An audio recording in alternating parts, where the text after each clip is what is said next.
felt quite clear that nothing in this world is permanent. You know, when you think about it, we have this sort of habit that we're going to come to room 209 and it's made up of this concatenation of bricks and so forth. But a scientist will tell you that these are whirling atoms and subatomic particles and so forth and so on, and what you see is not what's really there, and change is taking place. You're seeing, your senses are not a good clue as to what's really happening in the world that we see and touch. We have to live on the plane of expecting that we sit down on a chair it's going to hold for us and that sort of thing. You can't live in a complete sense of doubt, but we know that there is, in fact, a certain impermanence and change going on in all of the world around us. And that was what he noted as he saw change in the material world, and then brought this into the person and said, people are changing all the time too. And people are a mixture of senses, of mind, of body.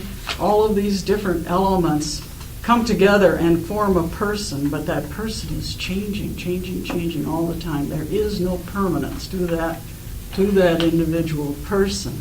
So that when you die and you're going to be reborn, it's not a soul coming over from one place to the other, but some kind of an imprint being made from this life that'll make an imprint on the next one. Images that they use are like a seal making an imprint.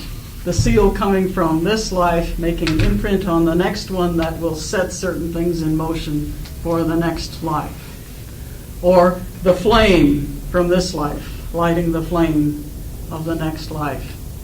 Is that the same fire or is it something different? You can't answer that question. The question is unanswerable. Or you know a poem and you teach the poem to someone else. That poem transfers from mind to mind. Is it the same? Is it different? The question can't really be answered. It both is the same and is different. And yet, the fact that I have lived this life and have attracted these burdens of desire and clinging to the life as it exists, which is an impossible and stupid kind of thing, because life's always going to change.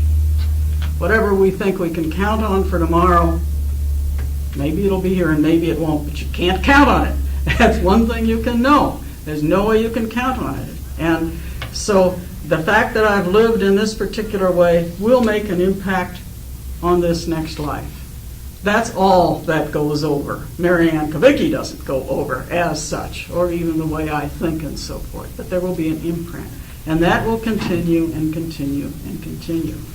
I get these religions mixed up, but if you transfer to a Brahma, while you're in good shape. Why, that ends the story? Well, I love it, Father. I love it.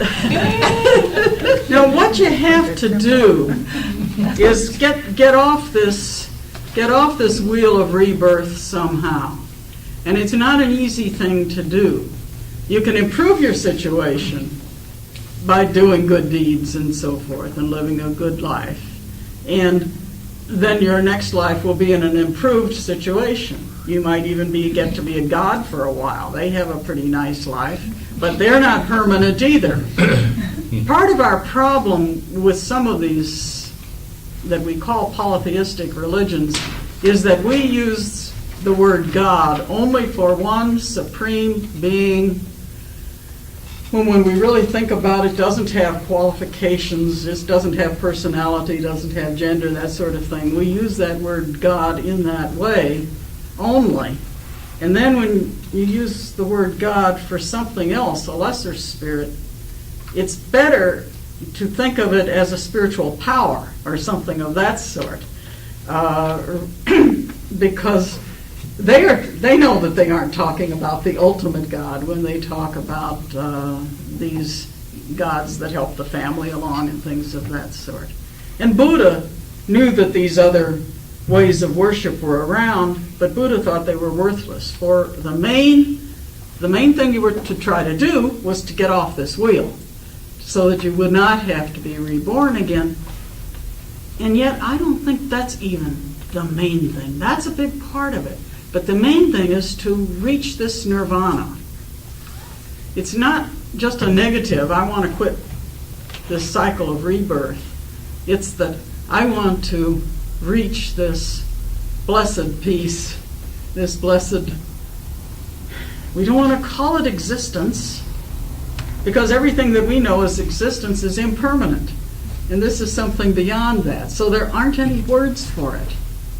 But have you ever had an experience that was either so wonderful or so horrible that there were no words for it? I think we have, and we want them to put these things in words, and they don't always want to do it. They say